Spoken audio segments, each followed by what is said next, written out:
Have you ever returned to your old home, the place once called family, only to realize you no longer belong there?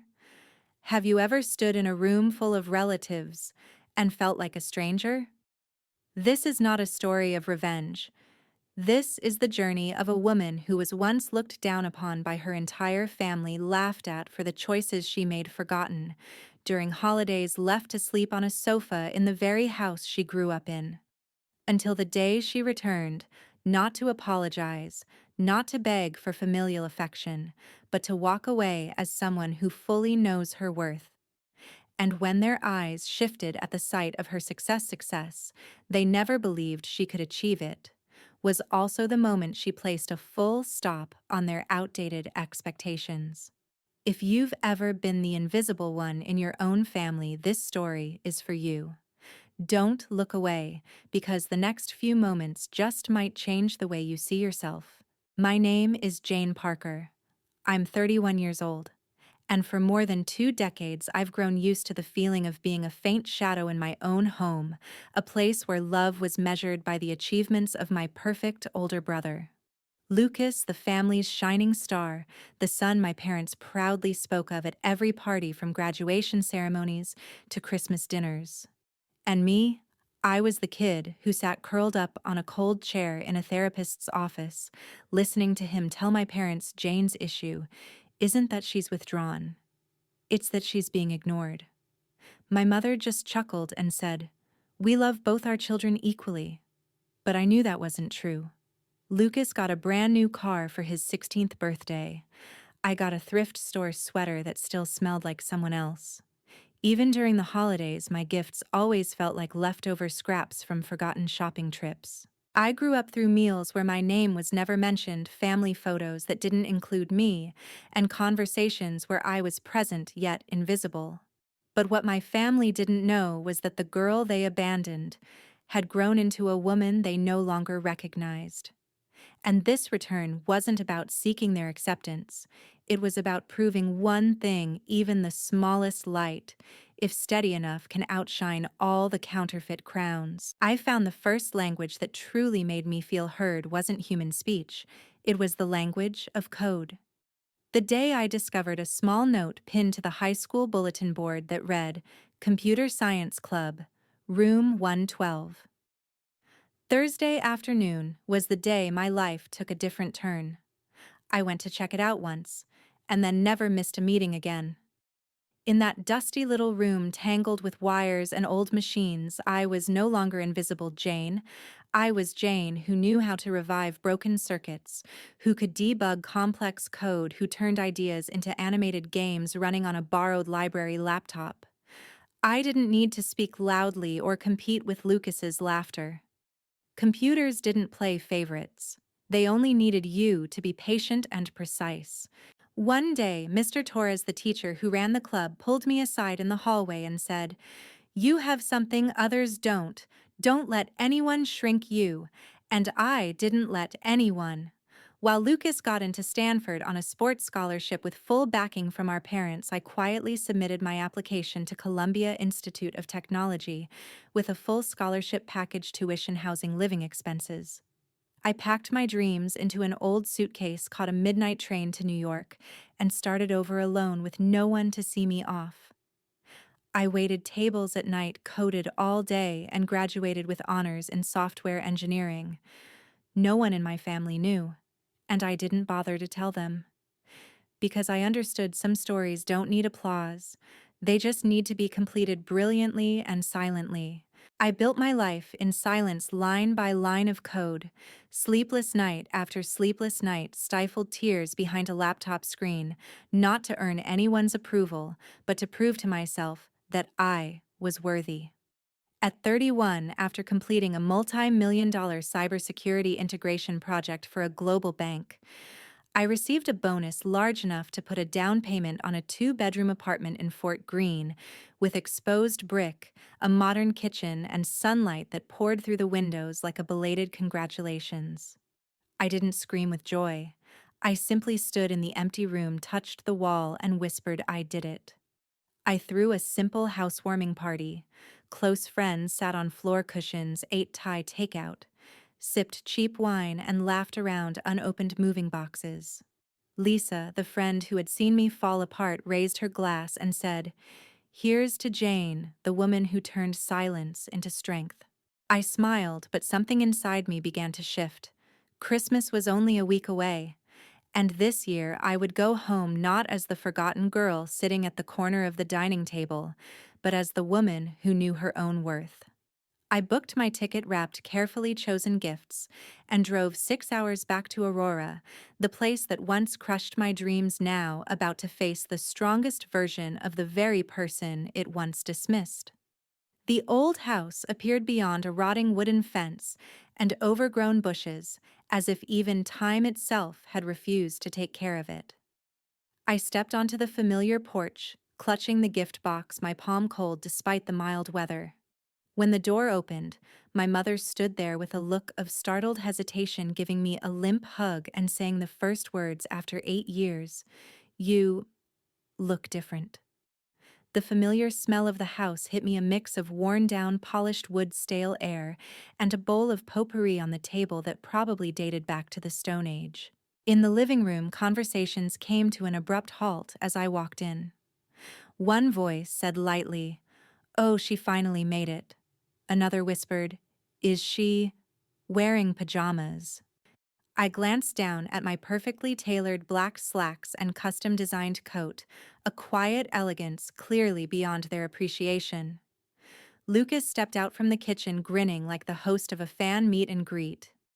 "Everyone, this is Sophie, my wife, and this," he patted her belly, "is your nephew." I smiled and offered congratulations, and Lucas smirked. "Still holed up in some computer lab or something," I replied. "You could say that. I work in tech." What I didn't say was that I designed security systems for one of the world's largest banks, and just last month, I was valued in figures they couldn't even imagine. Mom clapped her hands like signaling the next act. "Dinner's almost ready. Jane, put your things down. Your old room's Lucas's office now, so you'll be sleeping on the couch." I nodded, unsurprised. Because to them, no matter how far I've come, I'm still last on the priority list, if I'm on the list at all. But what they didn't know was that this time I hadn't come back to reclaim my place in the family. I came to look it square in the eye and walk past it as someone who's done waiting to be recognized.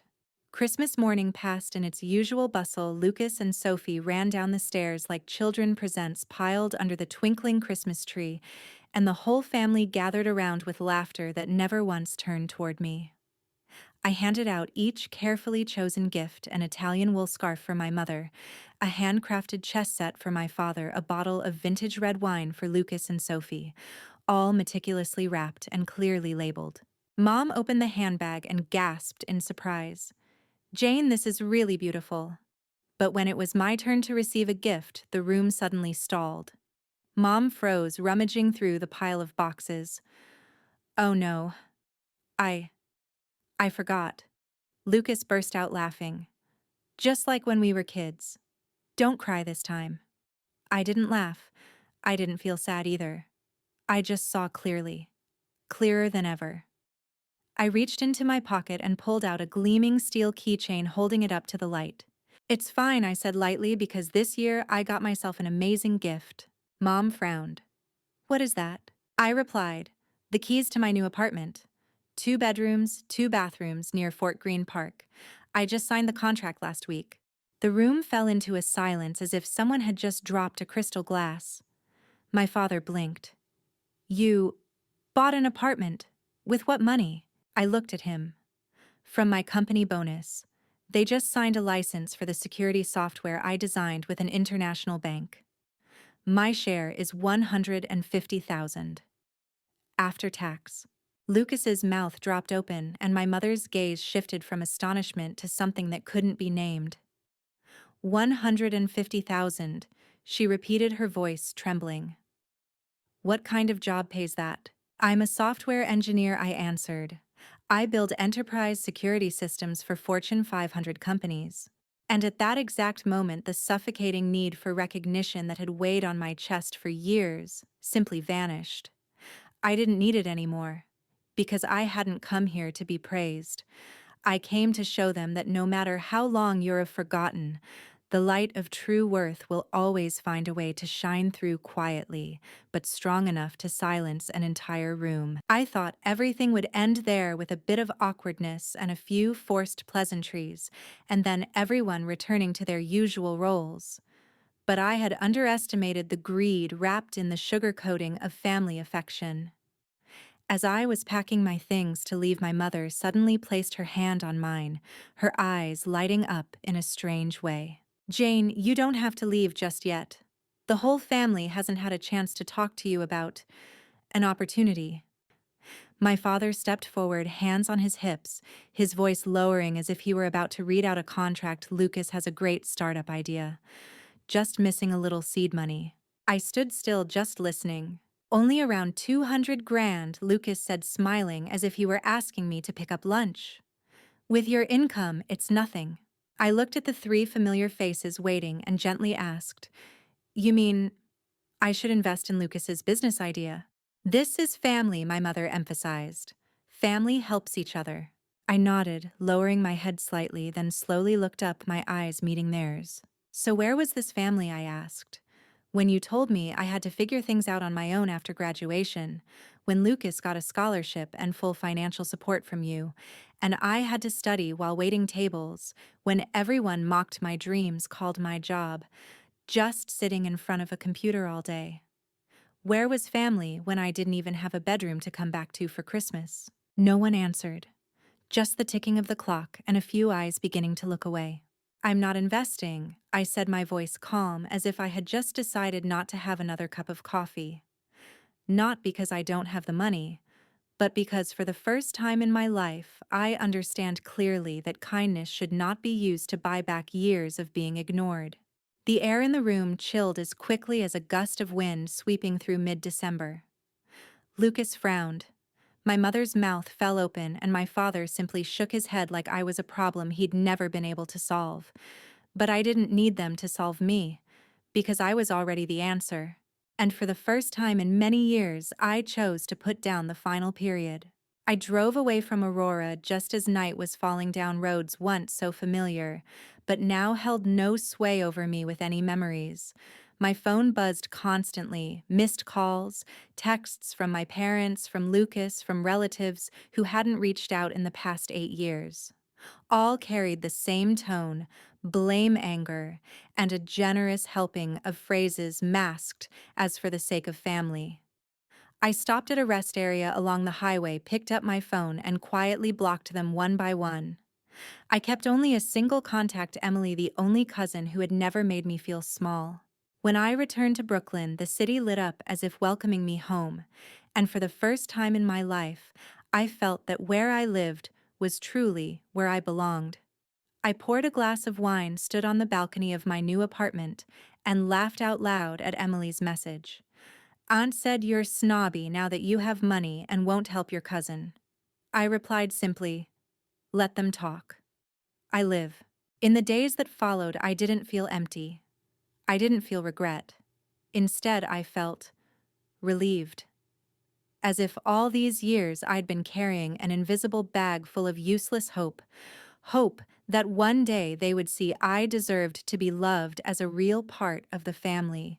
But now I know not everyone deserves a second chance.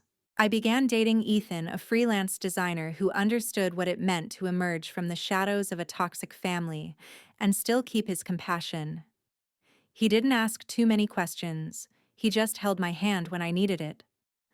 My career also soared. I was promoted to head of AI systems architecture, entrusted with building a new platform that would change how enterprises protect information. But the greatest reward wasn't the title or the salary. It was the feeling that I was living a life true to my worth, without permission, without validation, and without waiting for anyone to come back and apologize. Because I've stopped waiting. And that, above all, is freedom. 6 months after that fateful Christmas, summer poured sunlight across Brooklyn.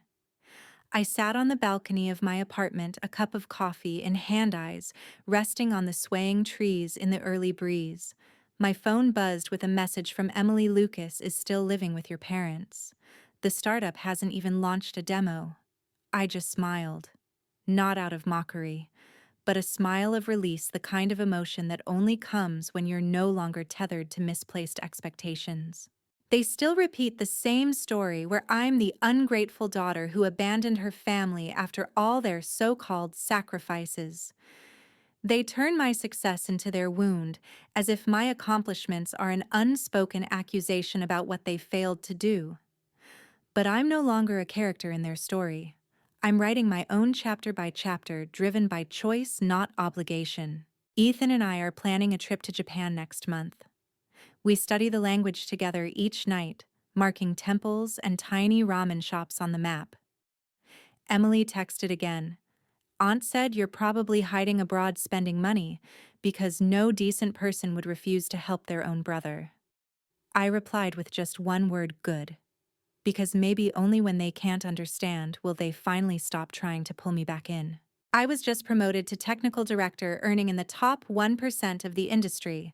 But what moved me most was what my manager said, Jane, you're not just brilliant, you make others better. That evening, friends gathered on my balcony. Ethan popped a bottle of champagne. I looked at them, at the glittering city lights in the distance, and whispered to myself, I've truly made it out. They still call me a traitor, ungrateful, cold. But I don't need to defend myself, because I no longer live to please others. I live to be at peace with myself. If you've ever felt like a shadow in your own home, I want you to know you are not alone. And you don't need anyone's permission. Give yourself the right to step out, to shine, to be free. Build a life that reflects your true worth, not anyone else's expectations. And if you see yourself somewhere in this story, leave a comment. What have you walked away from? And what are you building for yourself now?